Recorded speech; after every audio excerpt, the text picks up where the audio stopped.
எங்கள் மாவட்டத்தில் பாத்தீங்கன்னா பொறுப்பு அமைச்சரா இருக்கிற அவர் வன்னியரசு அவர்களுக்கு நன்கு தெரியும். உறுப்பினர் அவர்களே, அது மானிய கோரிக்கையில துணைத் தலைவர் தொகுதி சார்பானதை சொல்லிட்டாங்க. கவனம் ஈர்ப்பு சொல்லணும். இல்ல போதியமான நேரம் வழங்கப்படும், கொஞ்சம் சீக்கிரம் பேசுங்க. பேரவை துணைத் தலைவர் நடுநிலைமையா இருப்பார்னு சொல்லிட்டு தான் ஆரம்பிச்சோம். 2 ஒன்றியம் இருக்குது. அந்த 2 வரையும் இங்கே வந்திருக்கின்ற பொதுப்பணித்துறை அவர் ஆதவ அர்ஜுனா கூட தெரியும். என்று கேட்டால் அவர் எங்க கட்சியில தான் இருந்தார், எங்களோட தான் இருந்தார். எனக்கு நல்ல நெருக்கமானவர், அன்பானவர். அன்பான கோரிக்கை இல்ல நான் சொல்லி முடிக்கிற பெயரை மட்டும் சொல்லாமல் மாண்புமிகு அமைச்சர் என்று கூறினால் நன்றாக இருக்கும். இல்ல துணைத் தலைவர் எங்க நட்புல ஏங்க தலையறீங்க? ஏங்க நாங்க நல்லா நட்பா இருக்கோங்கிற நீங்க அதையே பிரிக்க நினைக்கிறீங்க? வெளியே போயிட்டு இல்ல செய்யலாம்.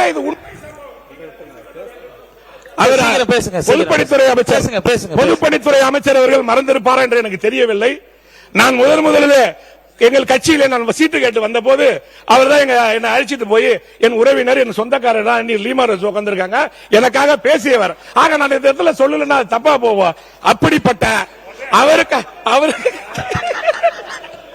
அவருக்கு இல்ல சொல்லி முடிச்சிடறேன். எதுக்கு இது எனக்கு தெரியலையே.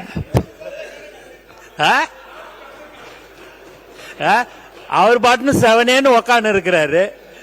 எதுக்கு அவரை போட்டு ஏதோ போட்டு கோத்து வாங்கி இருக்கிறீங்கன்னு தெரியலையே.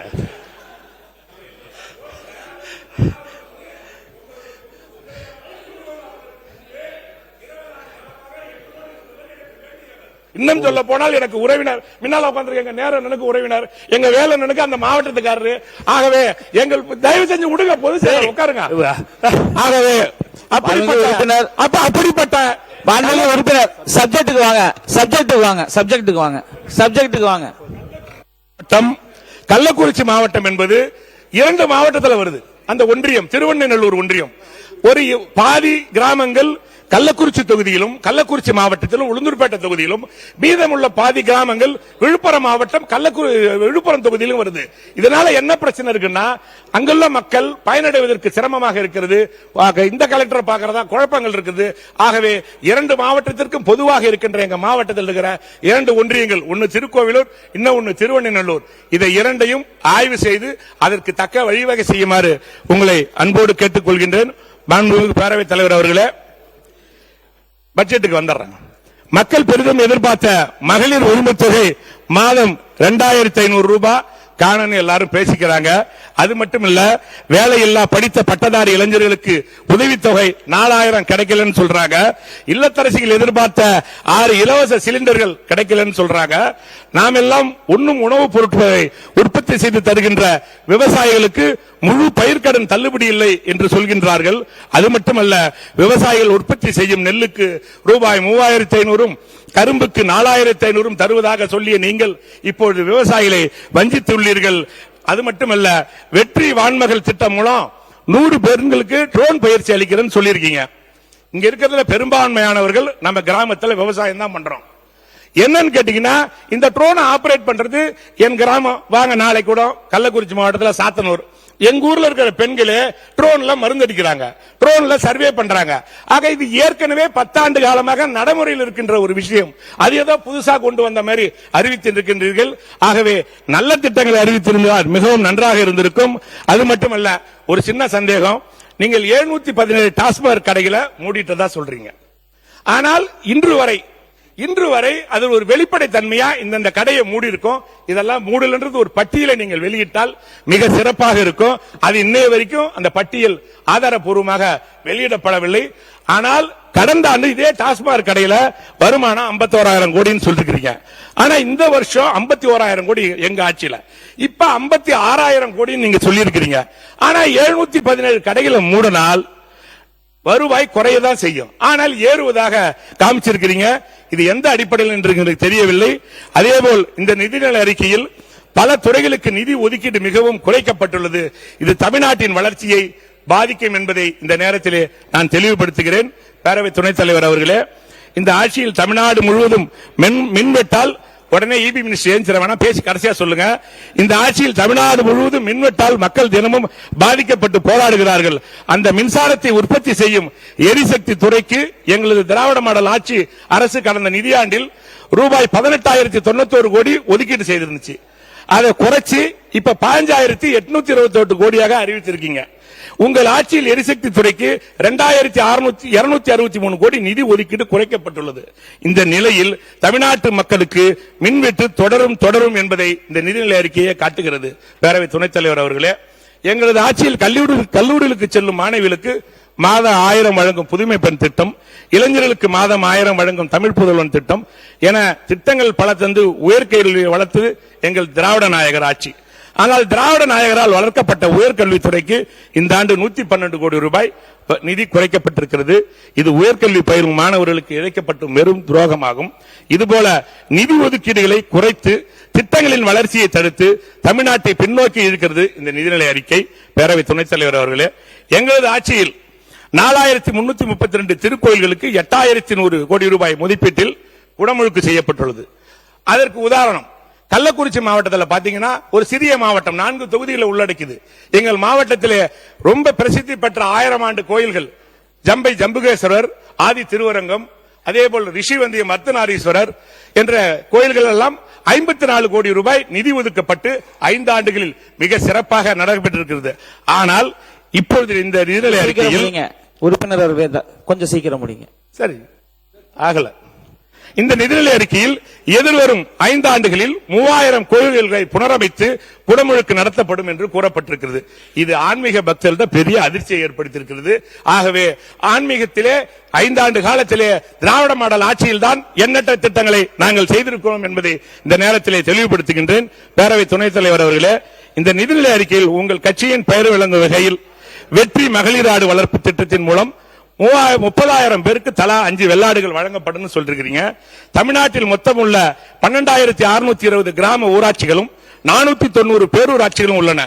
ஒரு ஊராட்சியில் 2 பேருக்கு மட்டும் ஆடு கொடுப்பது வெற்றி திட்டமா அல்லது வெற்றி விளம்பர திட்டமா என்பது எனக்கு புரியவில்லை. பேரவை துணைத் தலைவர் அவர்களே, கடந்த திராவிட மாடல் ஆட்சியில் மாநில அரசின் சொந்த வருவாய் 2.29 லட்சம் கோடி. ஆனால் இந்த ஆட்சியில் அது 2.26 லட்சம் கோடியாக இருக்கும் என நிதிநிலை அறிக்கையிலே தெரிவித்துள்ளீர்கள். 3000 கோடி ரூபாய் வருவாய் குறைந்துள்ளது. எங்கே போனது என்று எங்களுக்கு தெரியவில்லை. பேரவை துணைத் தலைவர் அவர்களே, மாணவ பருவத்திலே எல்லாரும் போல முதலமைச்சர் தான் இல்ல இருந்தா நல்லா இருந்திருக்கும். மாணவ பருவத்தில் எல்லாரும் போல நானும் காலேஜில் படிக்கும் போது அவருடைய படத்தை விரும்பி பார்ப்பேன். உங்க முதலமைச்சர் தாங்க சொல்றேன், லிஸ்ட் பெருசா இருக்கு. ஏங்க உங்க முதலமைச்சரை சொல்றேன். அப்ப முதலமைச்சரை புகழ்ந்து பேசுற உங்களுக்கு பிடிக்காதா? இல்ல சப்ஜெக்ட்டுக்கு வாங்க. சப்ஜெக்ட் வாங்க. நான் உங்க முதலமைச்சர் தான் சொல்றேன். சப்ஜெக்ட்டுக்கு வாங்க. நான் கல்லூரியில் படிக்கிற காலத்திலே லவ் டுடேன்னு ஒரு படம் வந்துச்சு. அதை 6 முறை பார்த்தேன். நான் கல்லூரியில் படிக்கின்ற காலத்திலே உங்களுடைய முதல்வர் படத்தை 6 முறை நான் படம் பார்த்திருக்கிறேன். நானும் ஒரு நல்ல நடிகராக, ஒரு நல்ல டான்சராக, ஒரு ஃபைட்டராக அவரை நானும் ரசிப்பவர்கள் ஒருவனாக இருந்திருக்கின்றேன். சப்ஜெக்ட்டுக்கு வாங்க. சப்ஜெக்ட்டுக்கு என்ன மானிய கோரிக்கை? இருங்க சப்ஜெக்ட்டுக்கு வாங்க. இது சப்ஜெக்டா சார்? ஆமா. இல்ல சப்ஜெக்ட் இருக்கு சார். நீங்க சீக்கிரம் முடிங்க. சீக்கிரம் முடிங்க. நடிகர் என்பதில் உங்களைப் போல் நானும் அதை ஆதரிக்கின்றேன், விரும்புகின்றேன். ஆனால் அவர் முதல்வராக நடிப்பதை தான் மக்களால் ஏற்றுக்கொள்ள முடிவது என்பதுதான் தமிழ்நாட்டினுடைய மக்களுடைய தீர்ப்பு. மட்டுமல்ல, மாண்புமிகு அமைச்சர் மாண்புமிகு பேரவைத் தலைவர் அவர்களே, உறுப்பினர் பேசிய அந்த வார்த்தை அவைக்குறிப்பிலிருந்து நீக்கப்பட வேண்டும். அடுத்ததாக ஒரு விஷயம், அவர் இங்க தேவையில்லாமல் அவையில் நிறைய விஷயங்களை பேசியிருக்கார். அதாவது அவர் சீட்டு வாங்குவதற்கு எங்களுடைய பொதுப்பணித்துறை அமைச்சர் உதவி, அதுபோல பெரும்பாலும் எங்களுடைய பொதுப்பணித்துறை அமைச்சருடைய உதவியுடன் பெரும்பாலும் அங்கே திமுகவினர் இன்று சீட்டு வாங்கி ஜெயிச்சிருக்கிறார்கள். அதற்கு எங்களுடைய வாழ்த்துக்களை தெரிவித்துக் கொள்கிறோம். அதை பற்றியெல்லாம் அவையில் தேவையில்லாமல் பேச வேண்டாம். தேவையில்லாத பேச்சுக்கள் அவை குறிப்பில் இருந்து நீக்கப்படுகிறது. கொஞ்சம் சீக்கிரம் முடிங்க. நன்றி சொல்லி முடிங்க. இன்னும் மற்றவங்களும் பேச வேண்டியது இருக்கு. மாண்புமிகு பேரவைத் தலைவர் அவர்களே, நான் சட்டமன்ற கூட்டத்தொடருக்கு கிளம்பலான கிராமத்திலிருந்து கிளம்புறேன். எனக்கு 3 பொண்ணுங்க. ஒரு பொண்ணு பேர் தாமரை, இன்னொரு பொண்ணு பேர் மகன்யா, இன்னொரு பொண்ணு பேர் ஆராதனா.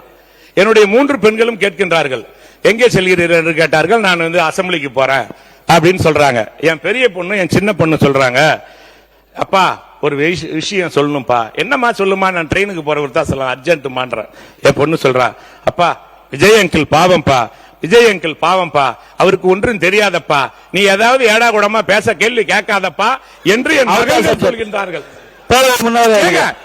என்னங்க உடனே அண்ணா சீனியர், அப்புறம் நீ விளக்கம் சொல்லுங்க. நீங்க சப்ஜெக்டுக்கு வாங்க. முன்னாடி அவர்கள், மாண்புமிகு பேரவை முன்னவர் அவர்கள். இது சட்டம் இருங்க, ஒரே நிமிஷம் பேசுகிறேன் ப்ளீஸ் ப்ளீஸ்.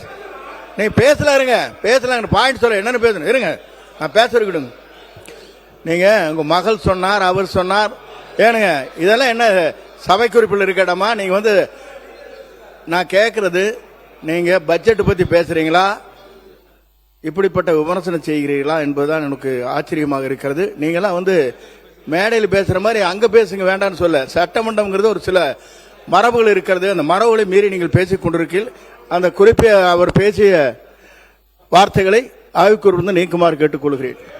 மாண்புமிகு உறுப்பினர் அவர்கள் பேசிய பேச்சுக்கள், முதல்வரை குறித்து பேசிய பேச்சுக்கள் அவை குறிப்பிலிருந்து நீக்கப்படுகிறது. ஆக்கப்பூர்வமான உங்க தொகுதி சார்ந்த விஷயங்களை மட்டும் பேசுமாறு கேட்டுக்கொள்கிறோம். மாண்புமிகு பேரவை துணைத் தலைவர் அவர்களே, இல்ல நான் என்ன சொல்றது, உங்களை பெருமையா சொல்றதுக்குள்ளே நீங்க முடிக்கின்றீங்களா?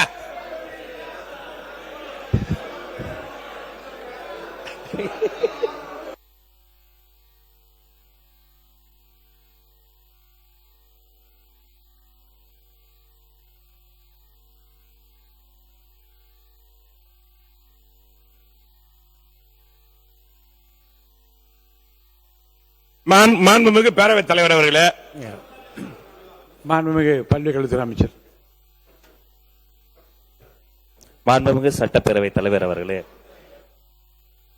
நகைச்சுவையாக அவர் பேசியதாக மூத்த உறுப்பினர் சுட்டி காண்பித்தார். அப்ப நகைச்சுவையாக ஒரு பதிலை மட்டும் சொல்ல உங்கள் மூலமாக, அந்த அன்பு செல்வத்திற்கு, அந்த அன்பு குழந்தைக்கு சொல்லுங்கள், ஆமாம் இந்த முதல்வருக்கு ஒன்றும் தெரியாது, ஊழல் செய்ய தெரியாது, ஏமாத்த தெரியாது, ஊரை ஏமாற்றி உலகில் போட தெரியாது என்பதை சொல்லும்படி நகைச்சுவையாக உங்கள் மூலமாக தெரியப்படுத்திக் கொள்கிறேன். முடிங்க மாண்புமிகு உறுப்பினர், நீங்க பேசி முடிங்க. மாண்புமிகு பேரவை துணைத் தலைவர் அவர்களே, எங்கள் கிராம பகுதியில் நீங்க சொன்னது உள்ள இருந்து நான் கேட்டுதான் 5 தலைவருடைய படங்கள்லாம் ரொம்ப விருப்பமா ரசிகரா இருந்தாலும் நான் பார்த்திருக்கேன்னு சொன்னீங்க. தொடர்ந்து நீங்க நன்றி சொல்லி நீங்க முடிங்க. பேரவைத் தலைவர் அவர்களே, எங்கள் கிராம பகுதியில் பெற்றோர்கள் தங்கள் குழந்தைகளிடம் அடிக்கடி ஒரு வார்த்தைகளை சொல்வார்கள், நல்ல பெயர் எடுக்க வேண்டும், நல்ல பெயர் எடுக்க வேண்டும் என்று சொல்வார்கள். அதை இந்த அரசு நிர்வாகம் தவறாக புரிந்து கொண்டு இருக்கின்ற நல்ல பெயர்கள் எல்லாம் தொடர்ந்து எடுத்துக்கொண்டு வருகிறார்கள். உதாரணமாக கலைஞர் வீடு வழங்கும் திட்டத்தின் பெயரை வெற்றி வீடு கட்டும் திட்டம் எனவும், உலகம் உங்கள் கையில் எனும் திட்டத்தை வெற்றி மடிக்கணியின் திட்டம் எனவும், நான் முதல்வன் திட்டத்தை வெற்றி திறன் பயிற்சி திட்டம் எனவும், சமூக பொருளாதார மேம்பாட்டு திட்டத்தின் பெயரை வெற்றி தொழில் முனைவோர் திட்டம் எனவும், ஆடு மற்றும் செம்மறி ஆடு வளர்ப்பு ஊக்குவிப்பு திட்டத்தின் பெயரை வெற்றி மகளிர் ஆடுகள் வளர்ப்பு திட்டம் எனவும், திராவிட மாடல் அரசு கொண்டு வந்த திட்டங்களின் மீது ஸ்டிக்கர் ஒட்டி வருகின்றார்கள். மொத்தத்தில் இந்த நிதிநிலை அறிக்கை என்பது சுயமாக சிந்திக்க தெரியாத, சொல்வதையும் புரிந்து கொள்ளாத முடியாதவர்களின் பட்ஜெட் என சொல்லலாம். ஆக மொத்தத்தில் இந்த நிதிநிலை அறிக்கை வெற்று நிதிநிலை அறிக்கை அல்ல, வெற்று நிதிநிலை அறிக்கை என்பதுதான் உண்மை. எதை எடுத்தாலும் இந்த ஆட்சியாளர்கள் வெற்றி அரசு வெற்றி அரசு என தொடர்ந்து சொல்லி வருகிறார்கள். ஆனால் மக்களின் மனதில் இது வெறும் வெற்றி அரசு வெற்றி அரசு வெற்றி அரசு என்பதே பதிவாகிறது. ஆகவே இந்த நிதிநிலை அறிக்கை என்பது சைபர் 0 என்று என் உரையை நிறைவு செய்கிறேன். நன்றி, வணக்கம்.